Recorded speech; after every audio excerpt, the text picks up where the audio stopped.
Analysis: post-Brexit, Britain is going its own way and it looks expensive. ROWLEY REGIS, England. Except for protracted uncertainty over Britain's future relationship with Europe, these are promising days at Cube Precision, a factory in the Black Country of England. The company manufactures tools used to make parts for airplanes and cars. Some of those parts eventually wind up in jets made by Airbus, a company now overwhelmed with orders as a safety scandal engulfs its primary competitor, Boeing. Another catastrophe is also increasing its sales. Companies that had been hiring Chinese factories to make their tools are shifting orders to Cube Precision to avoid the chaos of the coronavirus epidemic.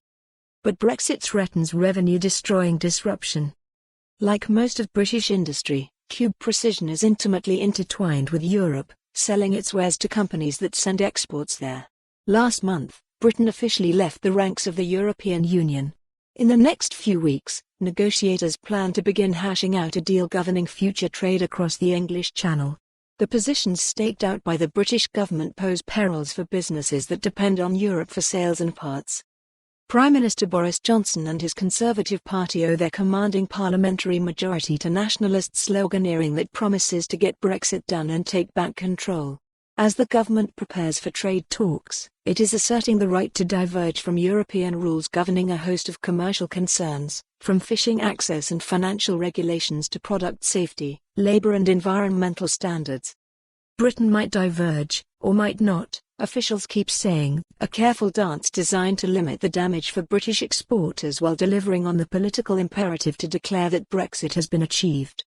The negotiations amount to an extraordinary historical anomaly. After decades of trade liberalization around the world, the governments of two major economies are sitting down to determine the extent of barriers they will place in the way of existing commerce.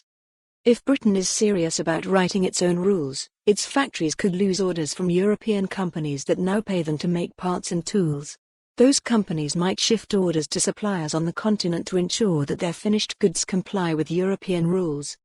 We need to make sure that the trade deals are still in place so that we can supply our European customers, so that they can build their aircraft and build their cars, said Cube Precision's managing director, Neil Clifton.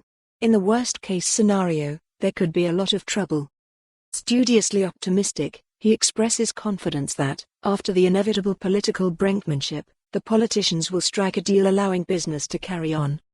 I like to believe that the deals that we will. For more on this story, visit the news article link.